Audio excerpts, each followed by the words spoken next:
Good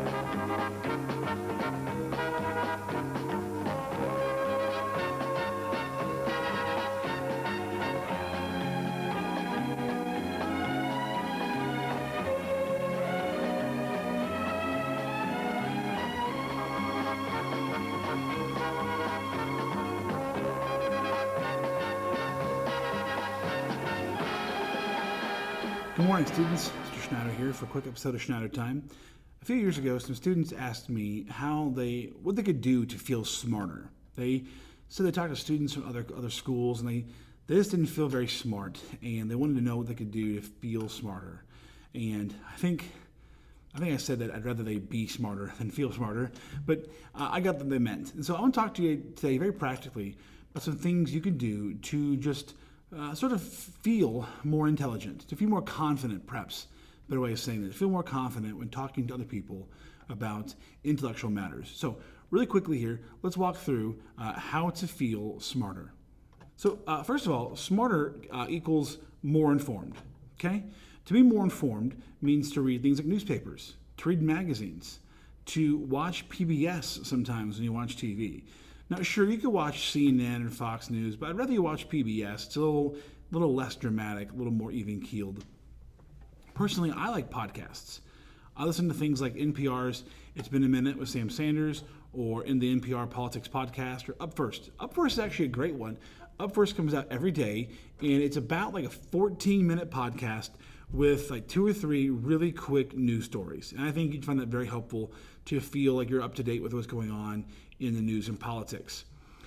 Slate has a podcast called The Gist. It can sometimes have a bit of blue language, but it does a great job analyzing some in-depth news stories. And though the host would probably identify himself as being on the liberal side, he has no problem dismantling liberal arguments as well as conservative ones. And so I like his balanced approach.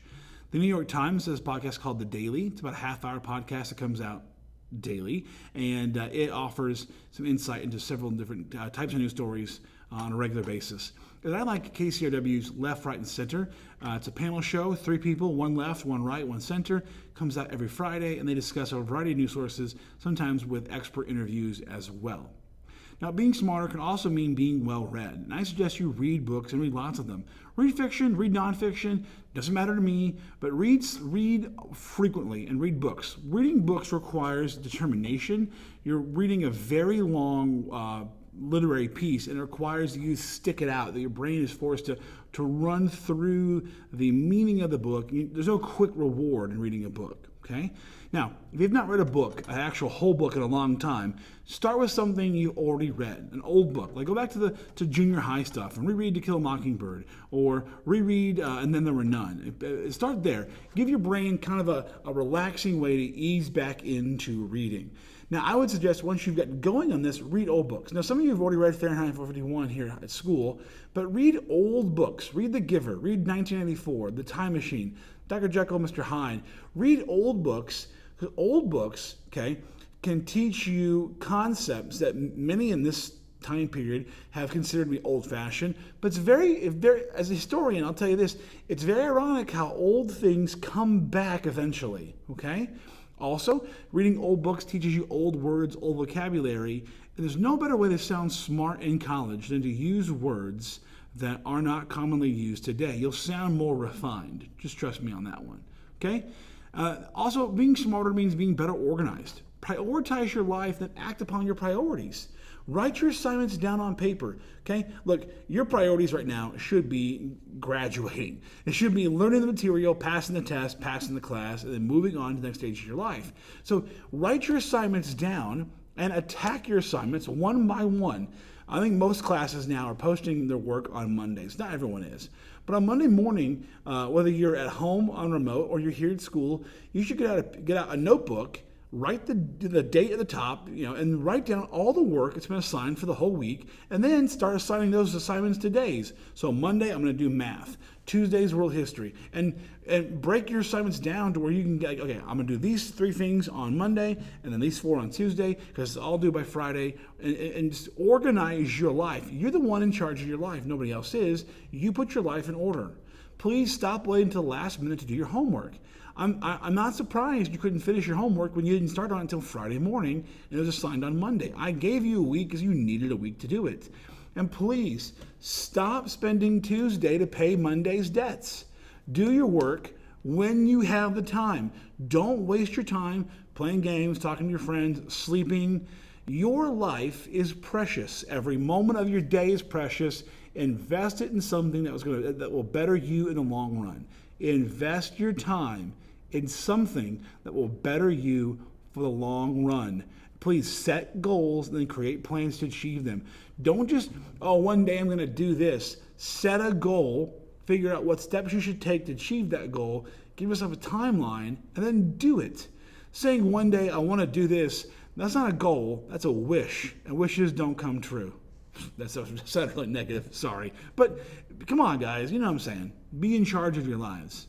Lastly, to feel smarter means to feel well-adjusted. This is a hard one for me.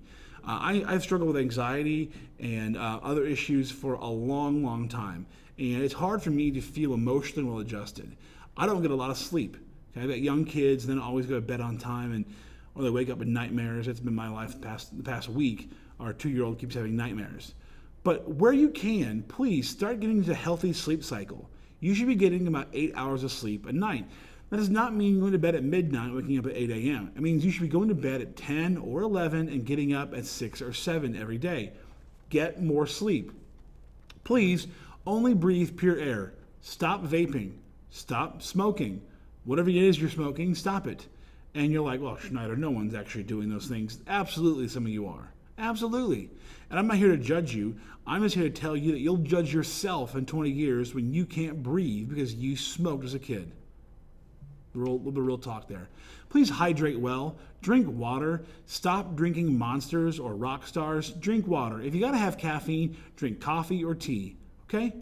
And don't be drinking, please, none of you should be drinking anything with alcohol in it. You're not 21. You're not of age. It's totally illegal, and it's bad for your health. It's empty calories you don't need, and it's mind-altering substance that you are not equipped to handle.